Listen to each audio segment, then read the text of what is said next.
Kurnool శివార్లలో Kaveri travel bus ఖాళీ బూడిదైపోయి చాలామంది బతుకులు కూడా బుగ్గిపాలైపోయాయి కదా. ఓ 2, 3, 4 రోజుల ప్రాసెస్ తర్వాత చివరికి ఎక్కడో మొండెంలో నుంచి డిఎన్ఏలు తీసుకొని, బంధువుల నుంచి డిఎన్ఏలు తీసుకొని మ్యాచ్ అయిన మృతదేహాలను అప్పగించారు. మరికొందరు ఆ బూడిదను తీసుకెళ్ళలేక, ఆ బూడిదైపోయినటువంటి ఆ మృతదేహ ముద్దలను తీసుకెళ్ళలేక కర్నూలులోనే ఆ క్రిమియేషన్ చేయించుకొని వెళ్ళారు. అయితే ఈ క్రమంలో తాజాగా ఆ బస్సు ప్రమాదం జరిగింది కదా, ఘోరం.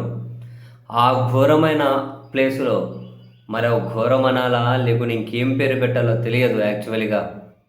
అక్కడ మరో సంఘటన జరిగింది. ఏంటి, కొందరు జనం మహబూబ్ నగర్ జిల్లా నుంచి వెళ్ళారట. కొందరు జనం అక్కడికి వెళ్ళి కాలిన ఆ చుట్టుపక్కల ఆడ బూడిది ఇవన్నీ ఉంటాయి కదా, ఇదంతా ఎత్తుకొని మూటలు కట్టుకొని సమీపంలోనే ఒక కుంటలాగా నీళ్లుంటే అక్కడికి వెళ్ళి ఆ పాత్రలు నీళ్ళ పెట్టి అందులో వడగట్టుకుంటూ ఉన్నారు.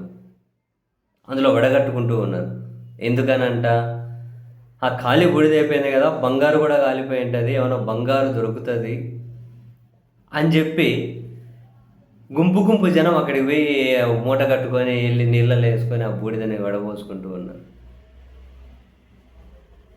ఖాళీ బూడిదైపోయిన జీవితాల్లో నుంచి ఆ బూడిదలో ఖాళీ బూడిదైపోయిన జీవితాలు ఉన్నాయి కదా, ఆ బూడిద ఏమైనా మన జీవితాలను బాగుపరుస్తుందేమో అని చెప్పి ఎతుక్కుంటున్నారు, అక్కడ వడబోసుకుంటున్నారు. ఖాళీ బూడిదైన జీవితాలను వడబోసి వీళ్ళ జీవితాల్లో ఏమైనా వెలుగులు నింపడానికి ఉపయోగపడుతుందేమో అని.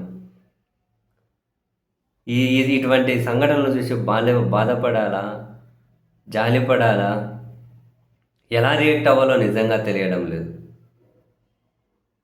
బో